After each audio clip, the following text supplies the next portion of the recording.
कहानी की शुरुआत एक छोटी बच्ची को दिखाते हुए होती है जो एक चिट्ठी पर कुछ लिख रही थी, जिसमें वो लिखती है कि अब वो कभी नहीं बदलेगी और ना ही कभी बड़ी होगी। इतना लिखने के बाद वो अपने घर से बाहर आकर खड़ी हो जाती है और सूरज निकलने का इंतजार करती है। लेकिन जैसे ही वो ऊपर की तरफ देखती है तो उसकी आंखें हमें पीली दिखाई देती है। असल में वो बच्ची एक वैम्पायर थी। अब जैसे ही सूरज निकलता है और सूरज की रोशनी उस बच्ची पर पड़ती है तो उसका पूरा शरीर जलने लगता है, जिससे वो मर जाती है। इसके बाद हम देखते हैं कि दिन के समय पूरी दुनिया में कोई भी इंसान दिखाई नहीं देता है और पूरी दुनिया एक खाली जगह बन जाती है। अब ऐसा इसलिए हुआ क्योंकि 10 साल पहले एक इन्फेक्टेड चमगादड़ की वजह से पूरी दुनिया में प्लेग जैसी खतरनाक बीमारी फैल गई थी, जिससे ज्यादातर इंसान वैम्पायर्स बन चुके थे, जो अपनी भूख मिटाने के लिए इंसानों का शिकार करके उनका खून पीते थे। जिस वजह से पूरी दुनिया में इंसानों की पॉपुलेशन बड़ी तेजी से कम होने लगी और धरती पर सिर्फ 5% ही इंसान रह गए और बाकी सब वैम्पायर बन गए। अब क्योंकि वैम्पायर्स इंसानों का खून पीकर ही जिंदा रहते थे,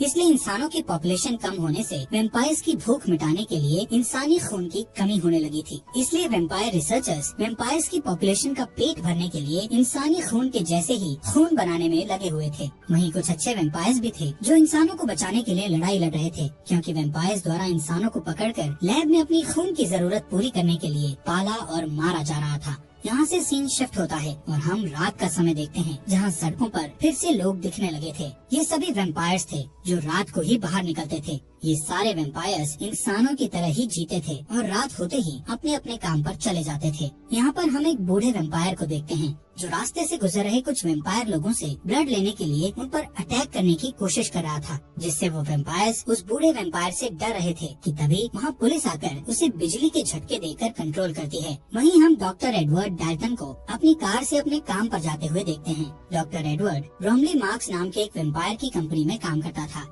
ब्रोमली की ये कंपनी दवा बनाने के साथ साथ वैम्पायर्स को ब्लड सप्लाई भी करती थी। एडवर्ड वहाँ सभी रिसर्चर्स का चीफ था। अब बिल्डिंग की सिक्योरिटी से गुजरने के बाद एडवर्ड एक रूम में जाता है, जहाँ इंसानों को पकड़कर मशीनों में जकड़ दिया जाता है और उनका खून निकालकर इस कंपनी के रिसर्चर उस खून पर एक्सपेरिमेंट करते हैं। असल में वो इंसानों के खून जैसा ही नकली खून बनाने की कोशिश कर रहे थे, जिससे वो उस नकली खून से वैम्पायर्स की भूख मिटा सकें, जिनमें उन रिसर्चर्स के साथ एडवर्ड भी शामिल था। असल में एडवर्ड भी एक वैम्पायर था, लेकिन उसे इंसानों को ऐसे मशीनों में कैद रखना बिल्कुल भी सही नहीं लगता था और वो अपने इस काम से बहुत दुखी था। इसलिए वो वैम्पायर होने के बावजूद भी इंसानों का खून नहीं पीता था और सिर्फ जानवरों का ही खून पीता था, वो भी कभी कभार। अब यहाँ से एडवर्ड अपनी लैब में जाकर ह्यूमन ब्लड के जैसा ही ब्लड बनाने की कोशिश करता है, लेकिन उसका ये टेस्ट फेल हो जाता है। इसके बाद वो इस कंपनी की मीटिंग में जाता है, जिसमें उसका बॉस यानी इस कंपनी का मालिक चार्ल्स ब्रोमली, उसी की लैब में काम करने वाला उसका साथी क्रिस्टोफर, सिटी कमिश्नर और एक आर्मी ऑफिसर शामिल होते हैं। अब इस मीटिंग में उन्हें पता चलता है कि जिन वैम्पायर्स को खून नहीं मिल रहा वो एक खतरनाक क्रीचर में बदल रहे हैं, जिनको वो सबसाइडर कहते थे। इंसानी खून न मिलने की वजह से उनके कान लंबे और सर आगे से सिकुड़ गया था और इतना ही नहीं, उनमें सोचने की शक्ति भी कम हो रही थी। ये सबसाइडर्स खून के लिए वैम्पायर्स पर भी अटैक करने लगे थे। इसीलिए फिल्म की शुरुआत में वो बूढ़ा वैम्पायर खून न मिलने से इतना आक्रामक बन चुका था, क्योंकि वो सबसाइडर में बदल रहा था। अब क्योंकि धरती पर ह्यूमन पॉपुलेशन सिर्फ 5% ही बची थी, इसीलिए कंपनी का मालिक उनको कहता है कि हमें जल्द से जल्द इंसानी खून जैसा खून बनाना होगा, नहीं तो खून की कमी की वजह से बाकी वैम्पायर्स भी सबसाइडर बन जाएंगे। मीटिंग के बाद ब्रोमली एडवर्ड को कुछ पर्सनल बात करने के लिए अपने ऑफिस में ले जाता है। वहाँ सर्व की गई कॉफी को ब्लड के साथ मिक्स देखकर एडवर्ड कॉफी पीने से मना कर देता है। इसके बाद ब्रोमली उसे बताता है कि उसे कैंसर हुआ था, लेकिन वैम्पायर बन जाने के कारण वो ठीक हो गया। वो कहता है कि उसकी बेटी वैम्पायर नहीं बनना चाहती थी, इसलिए वो घर से भाग गई थी। ब्रोमली एडवर्ड को कहता है कि मैं जानता हूँ तुम इंसानों को बचाना चाहते हो, इसलिए तुम्हें जल्द ही ह्यूमन ब्लड जैसा ब्लड बनाना होगा। इसके बाद एडवर्ड अपनी लैब में चला जाता है और अपने साथी क्रिस्टोफर के साथ ये सारी बातें डिस्कस करता है। क्रिस्टोफर उसे हिचकिचाते हुए बताता है कि एक बंदर पर टेस्ट कर रहा हूँ और इस टेस्ट को आगे बढ़ाने के लिए मुझे कुछ और टेस्ट करने होंगे, जिससे शायद हम ब्लड बना सकें। कुछ समय बाद रिसर्चर एक कैदी पर टेस्ट शुरू करते हैं। वहीं ब्रोमली और कुछ ऑफिसर्स विंडो से इस टेस्ट को होता देख रहे थे। एडवर्ड उस इंसान के बॉडी में ब्लड का सब्स्टिट्यूट डालता है जिससे पहले वो इंसान थोड़ा अच्छा महसूस करता है, लेकिन बाद में जब पूरा सब्स्टिट्यूट बॉडी में चला जाता है तो वो उल्टी करने लगता है और उसकी बॉडी चेंज होने लगती है और शरीर में छाले पड़ने लगते हैं। रिसर्चर उसे तुरंत पकड़ लेते हैं और एपिमोन नाम की दवा इंजेक्शन के जरिए उसकी बॉडी में डालते हैं, जिससे उसका हिलना बंद हो जाता है और बॉडी पहले जैसी हो जाती है। लेकिन इसके तुरंत बाद उसकी पूरी बॉडी एक्सप्लोड हो जाती है। उस रात एडवर्ड लैब से घर चला जाता है और रास्ते में अपनी कार में न्यूज देख रहा होता है, जिसमें ब्लड की रैशनिंग से होने वाले दंगों के बारे में बताया जाता है। यानी वैम्पायर लोग ब्लड कम दिए जाने की वजह से दंगा करने लगे थे। इसी बीच एडवर्ड के कान खुजलाने लगते हैं और वो आईने में अपने कानों को देखने लगता है, जो लंबे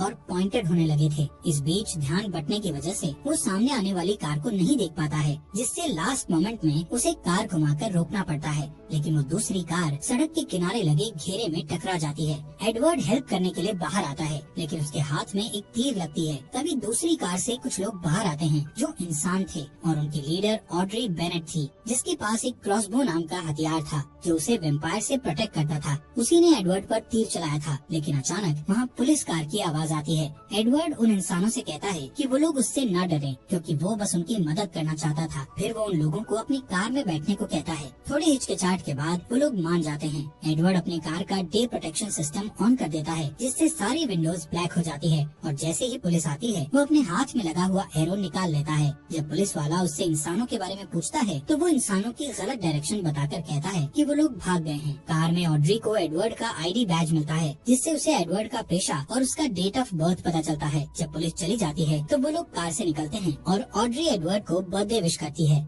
फिर वो सब चले जाते हैं। कुछ समय बाद एडवर्ड घर पहुंचता है और तभी सारे वेम्पायर्स के लिए एक अनाउंसमेंट होती है जो सनराइज के लिए वार्निंग देती है। एडवर्ड घर पहुंचकर डिनर करता है और फिर अपने प्लांट्स की देखभाल करने लगता है। अचानक उसके घर में उसका भाई फ्रैंकी डैल्टन आता है, जो आर्मी में होने की वजह से महीनों से उससे नहीं मिला था। फ्रैंकी एडवर्ड से बर्थडे पार्टी देने के लिए कहता है। इस पर एडवर्ड कहता है कि वो अब 35 साल का हो गया है। फिर फ्रैंकी कहता है कि उन्हें बर्थडे सेलिब्रेट करना चाहिए और उसके लिए वो 100% प्योर इंसान के ब्लड की महंगी बोतल लेकर आया था। वो 2 ग्लास में ब्लड डालता है और अपने भाई को पिग का ब्लड पीने की बात पर चिढ़ाता है, लेकिन एडवर्ड ब्लड पीने से मना कर देता है और इस बात पर फ्रैंकी को गुस्सा आ जाता है और दोनों में बहस शुरू हो जाती है। फ्रैंकी कहता है कि एडवर्ड इंसान के ब्लड को हाथ नहीं लगाता है, लेकिन अभी भी उसी कंपनी के लिए काम करता है जो अपने फायदे के लिए इंसानों को पालते और मारते हैं। इस पर एडवर्ड कहता है कि ब्लड का सब्स्टिट्यूट तलाशने के लिए उसे ये बुरा काम करना जरूरी है, लेकिन वो फ्रैंकी से भी नाराजगी जाहिर करता है क्योंकि वो आर्मी के लिए इंसानों का शिकार करता है। फिर अचानक एडवर्ड ब्लड की बोतल को उठाकर सारा ब्लड ड्रेन में डालने लगता है कि तभी फ्रैंकी बोतल उसके हाथ से लेकर दीवार में मार देता है। इसके बाद फ्रैंकी जाने की कोशिश करता है, लेकिन एक सबसाइडर उसके रास्ते में आ जाता है और वो नहीं जा पाता। वो क्रीचर किचन में जाता है और दीवार के ऊपर जो ब्लड था उसे चाटने लगता है और उसके बाद टेबल के ऊपर रखे ग्लास को भी चाटता है। इसी बीच फ्रैंकी एक चाकू उठा लेता है, जिससे सबसाइडर चौंक जाता है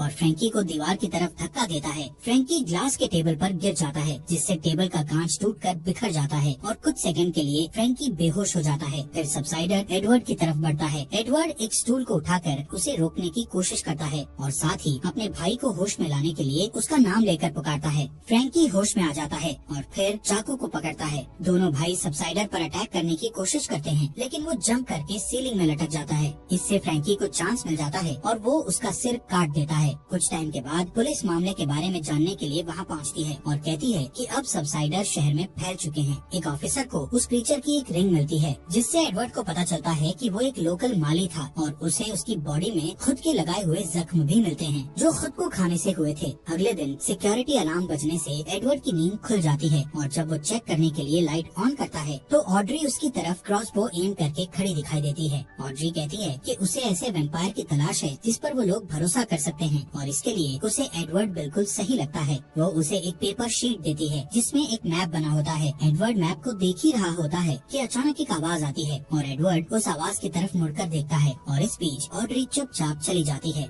एडवर्ड जब उस आवाज को चेक करने जाता है तो पता चलता है कि आवाज फ्रैंकी की है। फ्रैंकी उससे ऑड्री के बारे में पूछता है। एडवर्ड उसे कुछ नहीं कहकर टाल देता है। उस रात न्यूज में पता चलता है कि जिन इन्वेस्टर्स ने रिसर्च करने के लिए ब्रॉमली को इंसान सप्लाई किए थे वो लोग अब और सप्लाई नहीं दे सकते थे। अगले दिन एडवर्ड काम पर जाता है और अपने बॉस से मिलकर उससे गारंटी मांगता है कि सब्स्टिट्यूट मिल जाने के बाद उन्हें इंसानों की सप्लाई की जरूरत नहीं पड़ेगी। इस पर ब्रॉमली कहता है कि ज्यादातर वेम्पायर सब्स्टिट्यूट के मिलने से खुश हो जाएंगे, लेकिन कुछ लोग ऐसे भी हैं जो रियल चीज की मांग करते हैं। इस पर एडवर्ड उसे याद दिलाता है कि उसकी बेटी भी उन्हीं लोगों में से एक है। इसके बाद एडवर्ड मैप को देखने के लिए अपने लैब में चला जाता है। जब सुबह होती है तो एडवर्ड अपने घर वापस नहीं आता और अपनी कार में लाइट प्रोटेक्शन ऑन करके मैप के बताए रास्ते से गांव की तरफ जाता है। वहाँ ऑड्री पहले से उसका वेट कर रही होती है। वो उसे बड़े से एक पेड़ के पास आने को कहती है। एडवर्ड अपनी कार ट्री के नीचे पार्क करता है और हैट और सनग्लासेस पहनकर कार से बाहर आता है। वो हमेशा सनलाइट से बचने के लिए सावधान रहता है। वहाँ उसे एक आदमी मिलता है जिसका नाम लियोनल एल्विस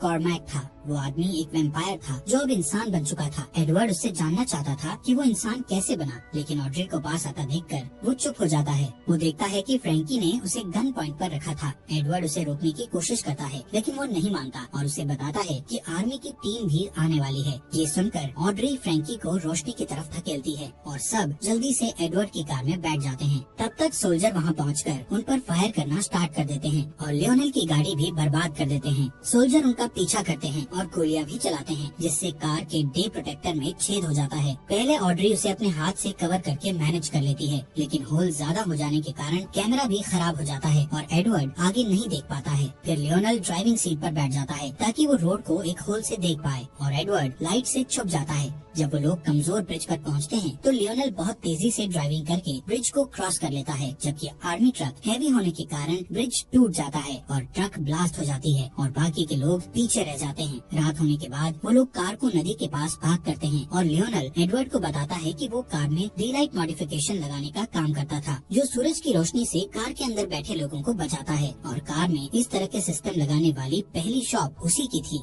लियोनेल कहता है वेम्पायर्स के लिए दिन में कार चलाना बहुत अमेजिंग होता है, क्योंकि दिन के समय सड़कें खाली होती थी, लेकिन इसमें रिस्क भी था, क्योंकि एक तो सूरज की रोशनी में दिखाई नहीं देता और दूसरा उन्हें अपने शरीर को भी सूरज की रोशनी से बचाना होता है और इस चक्कर में एक्सीडेंट होने का डर रहता है। और लियोनेल के साथ भी वही हुआ था। एक दिन जब वो दिन के समय ड्राइविंग कर रहा था तो उसे कुछ दिखाई नहीं दे रहा था और उसने कुछ खाया भी नहीं था, इसलिए उसकी एनर्जी भी कम हो गई थी और कार गलती से रिवर फेंस में टकरा गई थी। क्रैश की वजह से वो कार के साथ रिवर में गिर गया था और रिवर में गिरने से पहले कार में आग लग गई थी। जब वो रिवर से बाहर आया तब वो वापस इंसान बन गया था। उसकी बात पूरी होने पर ऑड्री एडवर्ड से कहती है कि वो भी सेफ्टी के साथ ऐसी ही सिचुएशन पैदा करे ताकि वो फिर से इंसान बन सके। दूसरी तरफ कंपनी में ब्रॉमली अपनी बेटी की कुछ पिक्चर्स देख रहा होता है। तभी फ्रैंकी वहाँ आता है। ब्रॉमली उसे कहता है कि अगर एडवर्ड तुरंत वापस आ जाए तो उस पर कोई केस नहीं लगेगा। इस पर फ्रैंकी कहता है कि ब्रॉमली उससे जो कुछ भी करने को कहेगा वो करने को तैयार है। इस बीच एडवर्ड और उसके साथी इंसान कार में अपने घर जा रहे होते हैं। एडवर्ड बार बार ऑड्री की नेक को देखता है। ऑड्री ये नोटिस करती है और उसके पॉइंटेड ईयर्स को देखती है तो समझ जाती है कि उसे खून की प्यास लगी है। फिर वो अपना हाथ काटकर उससे निकलने वाले ब्लड को एक कप में इकट्ठा करती है और उसे पीने को देती है। एडवर्ड पहले तो मना करता है, लेकिन जब ऑड्री उससे कहती है कि वो अपने आसपास के इंसानों को सेफ देखना चाहती है तो वो ब्लड पी लेता है। कुछ घंटों के बाद वो लोग एक पुराने अंगूर के बागीचे में पहुंचते हैं जिसे विनयार्ड कहा जाता है। वहाँ एडवर्ड की मुलाकात कुछ और लोगों से होती है जिनका लीडर जार्विस नाम का आदमी होता है, जो बचे हुए इंसानों को ढूंढने में उनकी हेल्प करता है। घर के अंदर जाने के बाद वो वेम्पायर पॉलिटिशियन वेस टर्नर से मिलता है, जो ह्यूमन राइट्स के लिए लड़ता है और इंसानों की जान बचाने में हेल्प करता है। उधर कंपनी में ब्रॉमली देखता है कि उसकी मशीन इंसानों से खाली हो चुकी है और अब वहाँ कोई इंसान नहीं बचा था। रिसर्चर एक ह्यूमन बॉडी को निकाल के लाते हैं जिसमें से पूरा ब्लड निकाला जा चुका था और अब वो किसी काम का नहीं रहा था। यहाँ सीन शिफ्ट होता है और मेट्रो स्टेशन पर एक कॉफी शॉप को दिखाया जाता है, जहाँ एक आदमी शिकायत करता है कि उसकी कॉफी में ब्लड नहीं है। इस पर वहाँ काम करने वाली औरत कहती है कि उसे कॉफी में सिर्फ 5% ब्लड मिलाने का ऑर्डर है, लेकिन वो आदमी नहीं मानता और एक ब्लड बैग चुरा लेता है और जब वो उसे पीने के लिए खोलने की कोशिश करता है तो ब्लड चारों तरफ बिखर जाता है, जिससे आसपास जमा सभी लोग ब्लड पीने के लिए पागल हो जाते हैं और हंगामा करने लगते हैं। ये देखकर पुलिस वाले वहाँ आते हैं और उन्हें बिजली के झटके देते हैं। अगले दिन विनयार्ड में एडवर्ड एक टेस्ट करने के लिए लियोनेल से कुछ ब्लड लेता है और उससे उस दिन के बारे में बात करता है जब वो इंसान बना था। एडवर्ड को लगता है कि सूरज की रोशनी से होने वाली जलन को कंट्रोल करने के लिए ब्लड के सब्स्टिट्यूट का टेस्ट बॉडी के अंदर ही किया जा सकता है। कुछ घंटे काम करने के बाद जब वो ब्रेक लेने के लिए लैब से बाहर जाता है तो ज्यादातर इंसान उससे दूर हो जाते हैं क्योंकि वो एक वैम्पायर था। फिर ऑड्री वहाँ आती है और उसे कहती है कि सबको उससे डर लगता है, लेकिन उसे विश्वास है कि वो उनकी हेल्प कर सकता है। एडवर्ड कहता है कि वो वैम्पायर नहीं बनना चाहता था, लेकिन फ्रैंकी ने उसे धोखे से वैम्पायर बना दिया था। फिर एडवर्ड नोटिस करता है कि वहाँ बड़े बड़े टैंक्स थे जिनमें अंगूर को खमीर करके शराब बनाई जाती थी। ऑड्री कहती है कि वो सारे टैंक्स एयर टाइट हैं। फिर वो दोनों उसे देखने के लिए उसके नीचे जाते हैं। टैंक में एयर निकालने वाली मशीन लगी थी जो टैंक के अंदर की हवा को तेजी से बाहर निकाल रही थी। ये देखकर एडवर्ड को लगता है कि वो लोग उसका इस्तेमाल आग बुझाने के लिए कर सकते थे। फिर वो लोग अपने एक्सपेरिमेंट पर काम करना शुरू करते हैं। इस बीच आधी रात को जार्विस का ग्रुप बचे हुए इंसानों को विनयार्ड लेकर जा रहा होता है, जिसमें ब्रोमली की बेटी एलिसन भी थी। तभी उसकी कार के टायर पर कोई शूट करता है, जिससे कार को रोकना पड़ता है। वो लोग अपना हथियार लेकर कार से बाहर निकलते हैं, लेकिन आर्मी उन्हें चारों तरफ से घेर लेती है और थोड़ी देर तक फाइट करने के बाद सारे इंसान हार जाते हैं। एलिसन विनयार्ड से कांटेक्ट करने की कोशिश करती है, लेकिन थकान से बेहोश हो जाती है। फ्रैंकी उसके हाथ से वॉकी टॉकी ले लेता है और लोकेशन का पता लगाने के लिए उस कॉल को ट्रैक करता है। उधर विनयार्ड में सारे इंसान अपना अपना सामान इकट्ठा करके अपनी कार में बैठ रहे होते हैं और सुरक्षित जगह जाने के लिए टर्नर को फॉलो करते हैं, लेकिन एडवर्ड वहीं रहना चाहता था क्योंकि उसे एक्सपेरिमेंट करना था। लियोनल और ऑड्री भी उसकी हेल्प करने के लिए रुक जाते हैं। इधर एलिसन को जब होश आता है तो वो खुद को अपने फादर के ऑफिस में पाती है और जब उसका फादर ब्रोमली आता है तो वो एक चाकू उठा लेती है। एलिसन अपने पिता से अपने दोस्तों को छोड़ देने के लिए कहती है। ब्रोमली कहता है कि वो उसे देखकर खुश है और उसे गले लगा लेता है। फिर कहता है कि वो उसके दोस्तों के लिए कुछ नहीं कर सकता है। इस पर एलिसन उसे धकेल देती है और डोर की तरफ भागती है, लेकिन एक सोल्जर उसे हिट करता है और वो बेहोश हो जाती है। ब्रोमली को रियलाइज होता है कि उसकी बेटी ने उसे चाकू मार दिया है। अगले दिन विनयार्ड में एक्सपेरिमेंट स्टार्ट होने वाला होता है। ऑड्री मॉनिटर्स को देखने का जिम्मा लेती है और लियोनल टैंक के नीचे एडवर्ड के साथ रहता है। एडवर्ड के चेस्ट में एक हार्ट मॉनिटर अटैच किया जाता है और उसे एक वेट ब्लैंकेट से कवर किया जाता है। प्रोसेस बहुत सिंपल होता है। वो लोग टैंक को ओपन करते हैं जिससे सनलाइट अंदर आती है और एडवर्ड चलने लगता है और उसके बाद वो लोग एयर एक्सट्रैक्टर यानी हवा निकालने वाली मशीन को यूज करके आग को बुझा देते हैं। पहले 2 बार में उनकी कोशिश फेल हो जाती है, लेकिन तीसरी बार में वो लोग एडवर्ड को लंबे समय तक जलने देते हैं और इस बार उनका टेस्ट कामयाब हो जाता है और एडवर्ड इंसान बन जाता है। वो लोग बहुत खुश होते हैं, लेकिन तभी आर्मी आ जाती है और वो लोग बचने के लिए शराब के बैरल में छुप जाते हैं। दूसरी तरफ कंपनी में फ्रैंकी ब्रोमली के पास जाता है जिसका इलाज चल रहा था। ब्रोमली फ्रैंकी से अपनी बेटी के लिए कुछ करने को कहता है और फ्रैंकी एलिसन को देखने के लिए चला जाता है। एलिसन अभी भी वैम्पायर नहीं बनना चाहती थी, लेकिन फ्रैंकी उसे अपने दांतों से काट लेता है ताकि वो वैम्पायर बन जाए। इधर विनयार्ड में तीनों इंसान अपने छुपने की जगह से निकलते हैं। एडवर्ड बाहर जाता है और पहली बार सनलाइट जब उसकी स्किन को टच करती है तो उसे बहुत अच्छा लगता है। लियोनल अपनी पुरानी कार निकालता है। इस बीच कंपनी में ब्रोमली अपनी खाली मशीन को देखने के बाद अपनी बेटी से मिलने जाता है। एलिसन को पीने के लिए ब्लड दिया जाता है, लेकिन वो ब्लड नहीं पीती। ब्रोमली उसके पास जाता है और देखता है कि वो खुद को अपने दांतों से काट रही थी, जिससे वो इन्फेक्टेड हो गई थी। फिर वो अपने फादर पर अटैक करती है और सारी चीजों के लिए उसे ब्लेम करती है। तब एलिसन को वहाँ से हटा दिया जाता है और हर जगह सैनिक कानून लागू कर दिया जाता है, जिसके बाद वो लोग सड़कों पर सबसाइडर से फ्रीली लड़ सकते थे। इस दौरान ऑड्री, एडवर्ड और लियोनल टर्नर के कैबिन में आते हैं, जहां वो देखते हैं कि सारे इंसान मर चुके हैं। ऑड्री को लगता है कि अब कोई उम्मीद नहीं बची, लेकिन एडवर्ड कहता है कि वो किसी को जानता है जो उनकी मदद कर सकता है। इस बीच क्रिस्टोफर को लैब में दिखाया जाता है, जो अभी भी एक्सपेरिमेंट कर रहा था। उधर आर्मी सबसाइडर्स को घसीटकर सनलाइट में मरने के लिए लेकर जा रही होती है और एलिसन भी उनमें से एक होती है। उसे मरता देखकर फ्रैंकी को अपनी गलती का एहसास होता है। उस रात क्रिस्टोफर अपने घर आता है तो एडवर्ड, ऑड्री और लियोनल को अपने लिए वेट करते हुए देखता है। एडवर्ड उससे कहता है कि उसके पास एक सोल्यूशन है जो सब्स्टिट्यूट से बेटर है और उसे हेल्प करने के लिए कहता है। उनकी बातचीत फोन रिंग होने की वजह से रुक जाती है। क्रिस्टोफर कॉल रिसीव करने के लिए चला जाता है। जब उसे आने में लेट हो जाता है तो सबको शक होता है और ऑड्री चेक करने उसके पीछे जाती है। एडवर्ड और लियोनल उसके कोट को चेक करते हैं। यहाँ पता चलता है कि क्रिस्टोफर ने अपना फोन शुरुआत से कंपनी के साथ कॉल पर रखा हुआ था और कंपनी के सभी लोग जान गए थे कि एडवर्ड और उसके साथी कहाँ हैं। अचानक वहाँ आर्मी आ जाती है और फाइट में ऑड्री बेहोश हो जाती है और उसे पकड़ लिया जाता है। लियोनल और एडवर्ड रोड पर बनी हुई टनल के जरिए वहाँ से बच निकलते हैं और एक पुरानी सुनसान बिल्डिंग में छुपने का फैसला करते हैं, लेकिन वहाँ एक सबसाइडर उन पर अटैक कर देता है। तभी फ्रैंकी वहाँ आ जाता है और उस क्रीचर को शूट कर देता है।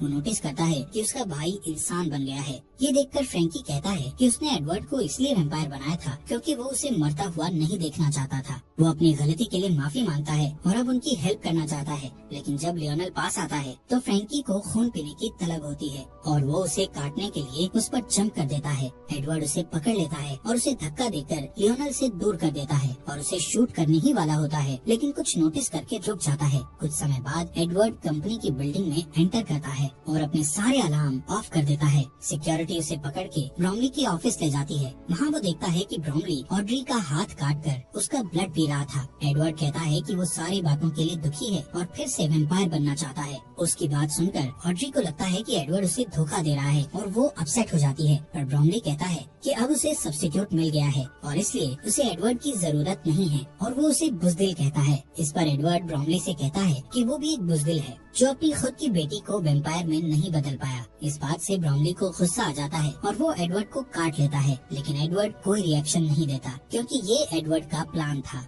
और ब्रोमली इंसान में बदलने लगता है। फिर एडवर्ड को याद आता है कि फ्रैंकी भी ऐसे ही ह्यूमन में बदल गया था। इससे पता चलता है कि जो वैम्पायर ठीक होकर ह्यूमन बन चुके थे उनका ब्लड ही सोल्यूशन बन गया था। इतने में ब्रोमली अलार्म प्रेस करके सिक्योरिटी को बुलाता है। तभी आर्मी ट्रक वहाँ पहुँच जाती है। सोल्जर अपनी गाड़ियों से बाहर आते हैं और डोर ओपन करके देखते हैं कि ब्रोमली चेयर में बंधा हुआ है। सारे वैम्पायर पागल हो जाते हैं और उसका खून पीकर अपना पेट भरने लगते हैं। इस दौरान ऑड्री और एडवर्ड कुछ हथियार लेकर नीचे आते हैं और बिल्डिंग से निकलने ही वाले होते हैं, लेकिन बहुत सारे सोल्जर आकर उनका रास्ता रोक देते हैं। इतने में एक कार ग्लास डोर को तोड़ते हुए अंदर आती है, जिसमें लियोनल और फ्रैंकी बैठे होते हैं। वो सोल्जर्स को हिट करते हुए एडवर्ड तक पहुंच जाते हैं ताकि उसे बचा सकें, लेकिन जल्दी ही उन सबको वापस घेर लिया जाता है। फ्रैंकी एडवर्ड को वहाँ से जाने के लिए कहता है और सारे सोल्जर उस पर जंप कर देते हैं और उसे खाने लगते हैं। एडवर्ड को अपने भाई की मौत पर दुख होता है। तभी सिक्योरिटी वाले ऑड्री को अपने साथ ले जाते हैं और एडवर्ड उसे बचाने सिक्योरिटी रूम तक उन्हें फॉलो करता है, जहाँ बहुत स्ट्रगल के बाद वो वैम्पायर 2 गार्ड्स को मार देता है और तीसरे गार्ड को मारने में ऑड्री की मदद करता है।